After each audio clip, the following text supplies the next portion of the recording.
Hello Internet, and welcome to my live reaction for Fire Force Chapter 299.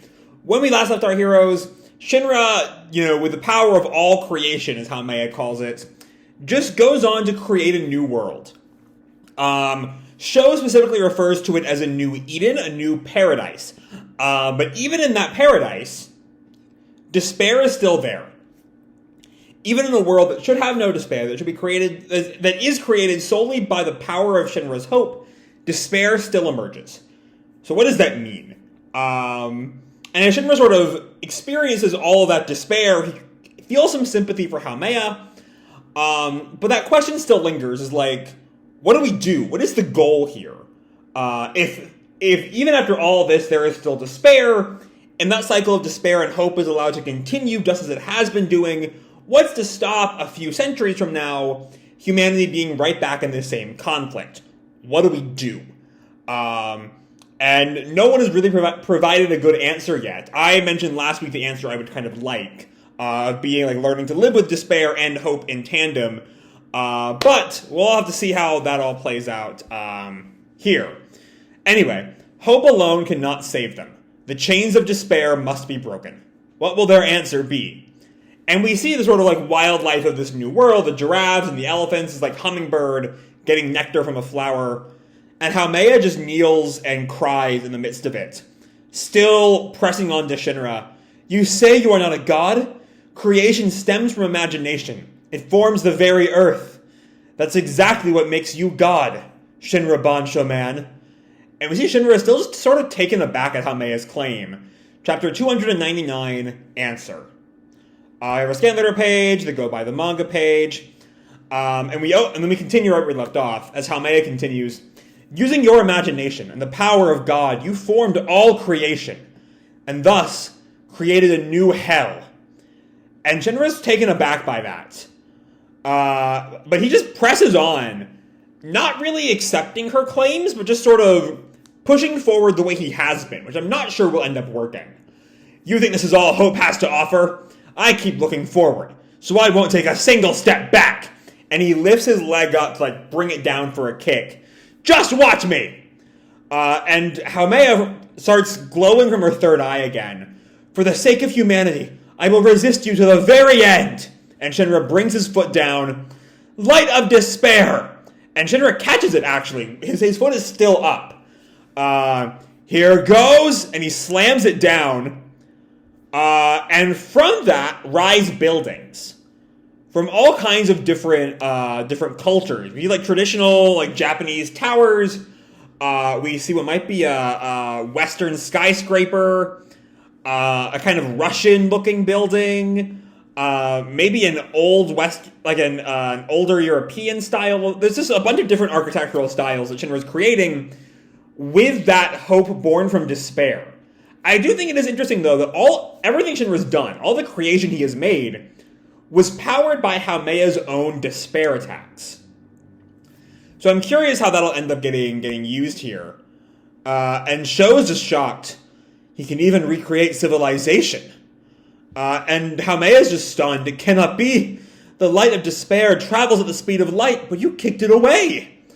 But Shinra tells her, I didn't make this with just one kick. I did this by stopping and reversing time, over and over again. Okay. And Haumea is just stunned. You kept doing it until you made something like this? Just how many times? And Shinra sort of smiles at her. Well, I might have been a little too enthusiastic, so things started toppling over. I've been going back and forth a lot, but it all worked out in the end. We see he's sort of kind of wobbly as Sho just presses, Brother, that explanation is, And Shinra just sort of brushes him off. Sorry, I'm pretty out of it from doing that so many times. And then we see, okay. So despite the fact that Shinra's regrown civilization, the scenery around Haumea is not really reflective of that. It's much more empty. There's this light in the ground, and it looks like souls are rising up from the ground.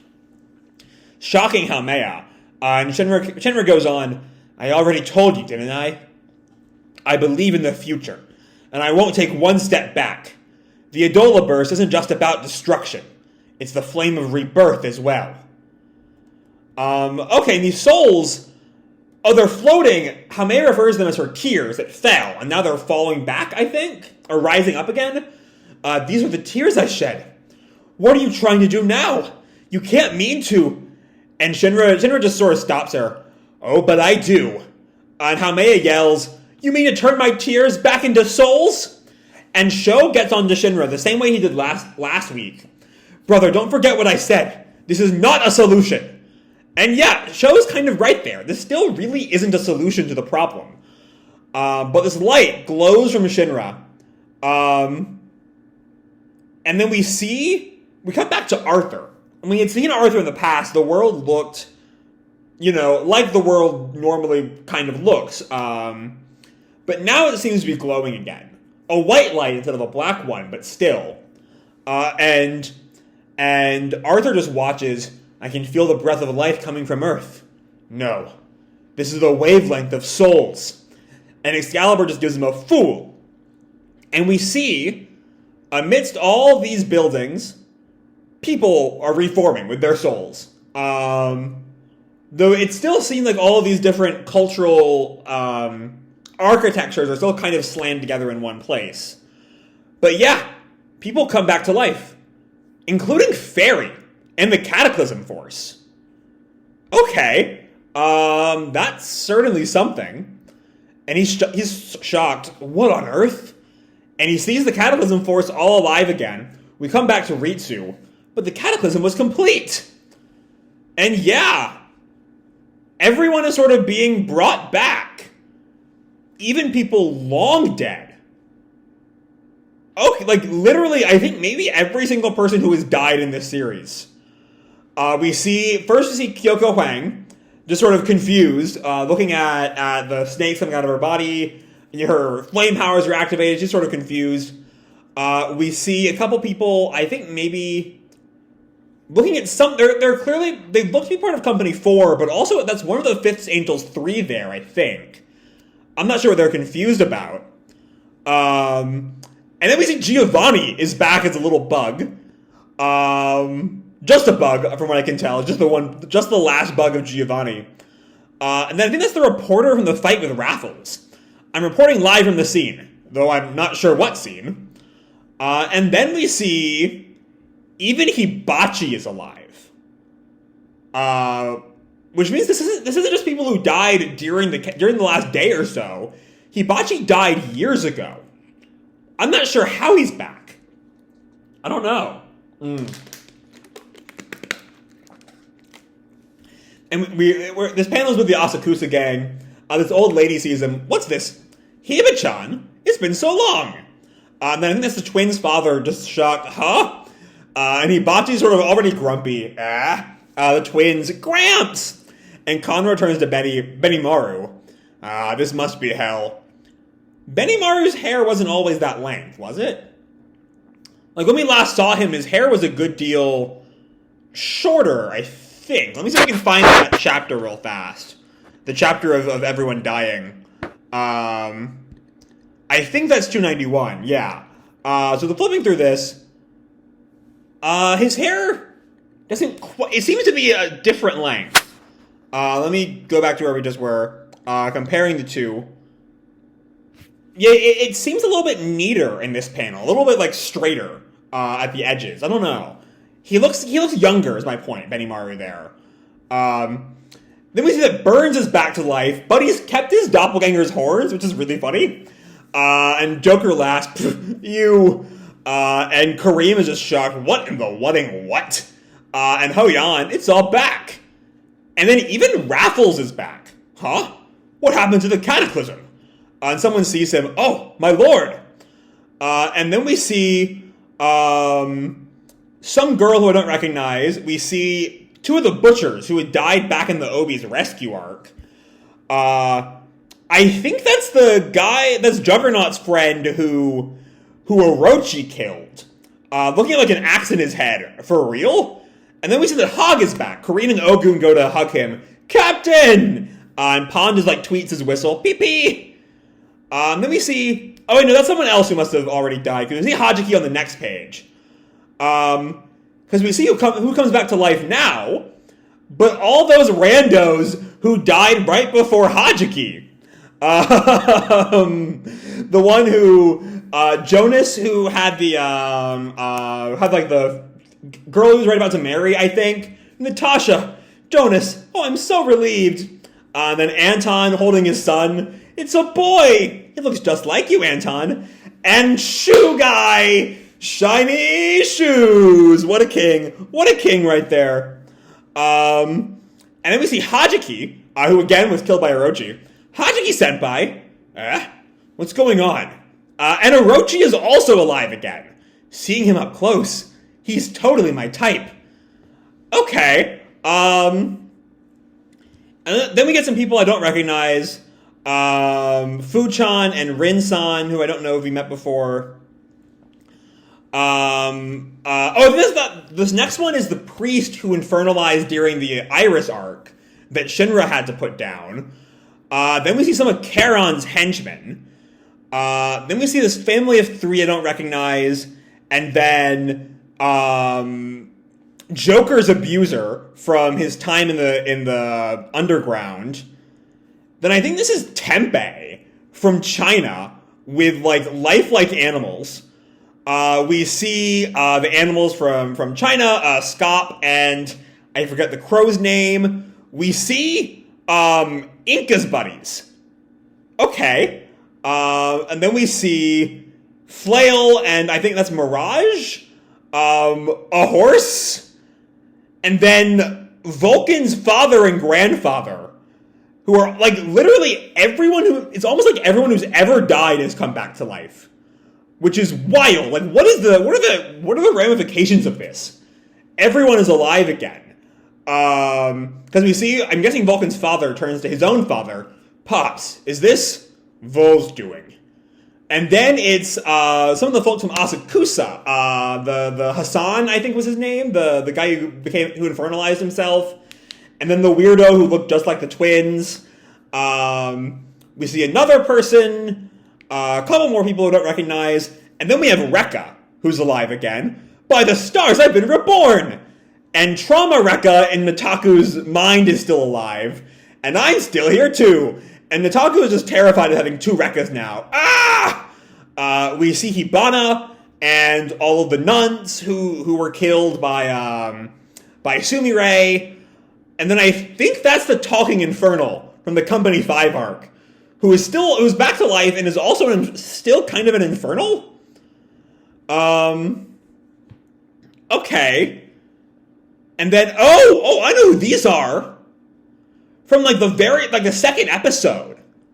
The couple who infernalized like 3 years from each other and left their daughter behind.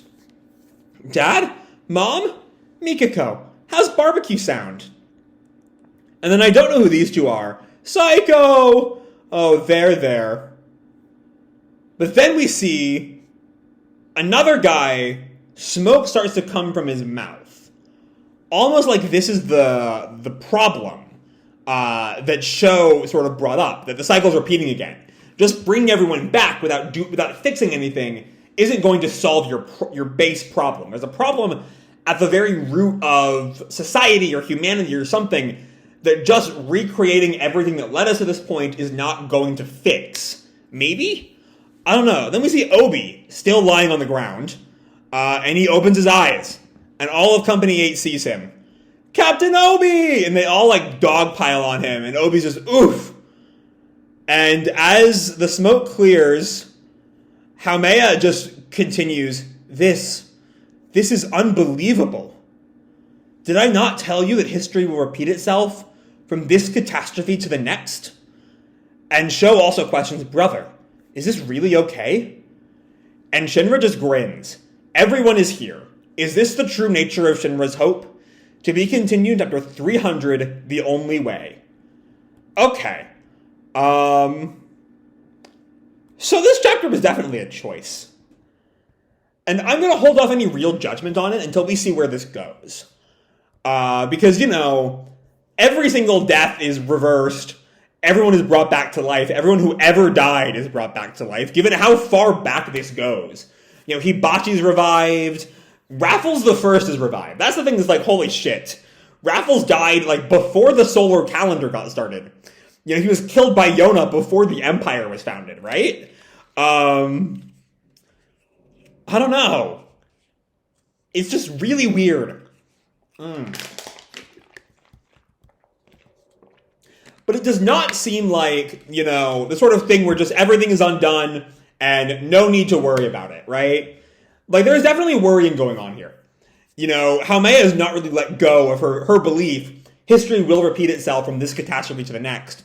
And even Sho agrees. Is this really okay? So I don't know. I also don't know what that random panel is of... Oh, hold on! Okay, I have to go back to the very first episode, chapter 0 or something. That guy, before Obi, if I'm not mistaken, might be the guy who infernalized in the very first chapter? Like when Shinra was on his way to join Company 8 at the train station, I think? I'm gonna go back to chapter 0 real fast. See if I'm right about that. Okay, let me see. That might be who it is. If I can get this to load. Because it's not doing it on I can't get it on Manga Deck. It's linking me to this website, and then... Oh, here it is. It's working now. Yes, I do think that is the same guy from the very first chapter, is who we see. Because in the very first chapter, we see him on the train, and then, you know, we see the ash on his lips, and then the fire comes out of his mouth in a similar way to the smoke from this chapter. So, yeah, that's who that is. The very, very first chapter, just sort of a callback to that. Which, like, way to go, Okubo, just going in for the deep cuts here. But yeah, it's a totally wild thing. I do say, you know, I've said in the past I did not want this to become Soul Eater, but I was a little bit worried for a while. This is the kind of chapter where I'm convinced it's not Soul Eater. It's not going to be, and then they rebuilt the world as Soul Eater, because we're seeing the world rebuilt here, and it's just Fire Force again. Which, you know, I prefer to it being Soul Eater. And I do want to know where exactly Okubo plans to take this ending. Because, yeah, Haumea and Sho are both kind of right here. Just bringing everyone back and not really fixing any of the deep problems of the human psyche is just going to lead to the same cycle of despair that put everyone in this mess. The problem hasn't really been solved at all. Especially because the White Clouds are also revived. You know, they're still white clouding it up. They still want to end the world. So something has to happen. There has to be something that is done here. And I'm not quite sure what that's going to end up being. I just don't know. I'm very, very excited to find out. You know, I can imagine people really being mad at just, and then everyone is revived. But I do think there's something more going on here. There's some complication to this whole situation that we're going to see in detail next week. I don't know. I just don't know. But I still really want to know where this goes because something's not right. You know, Shinra, again, as Haumea and Sho keep telling him, hasn't really fixed anything. You know, the problems haven't changed. Nothing has changed. Literally, the White Clouds are back to their full power. And I don't know. I've heard that Soul Eater ends in vague terms. I've tried to avoid just outright spoiling myself. But with the Kishin sort of, with Ashura like sealed away, but the threat that he can return is always there. The threat of madness is still there. And so maybe Okubo is going with a similar thing here. Even if hope wins the day, the threat of despair never leaves. You can't fully be without despair. I don't know. I really just don't know. This is an utterly buck wild chapter. Just like everyone being revived is just crazy. And I really want to know how this is going to go. Because again, it doesn't seem as simple as there are no more consequences anymore. It seemed like there's something else. Something that we're going to see as Fire Force gets into what I'm predicting are its last 5 chapters. Again, I still think we're ending on 304, if Okubo's past comments are anything to go by. And And honestly, even 5 chapters is kind of pushing it for the amount of material I think the series has left. But I'm going to give Okubo the benefit of the doubt, 5 chapters. But yeah, everyone is back. And I don't know. I don't know what that's going to... There's just... I don't fucking know. I don't know. Everything is different now. Or everything's the same, and that's the problem. But everything's different from what it was at the start of this chapter, is my point. But it's not really changed enough to convince anyone the same fucking problems won't just happen over and over again. So I'm very curious as to how Shinra or Okubo is going to solve that. So yeah, I'm going to leave this video off here. Hope you'll enjoy the chapter and the video itself. If you did, feel free to drop me a like or subscribe, or, do whatever makes you happy, And as always, your life is your own, okay? Bye!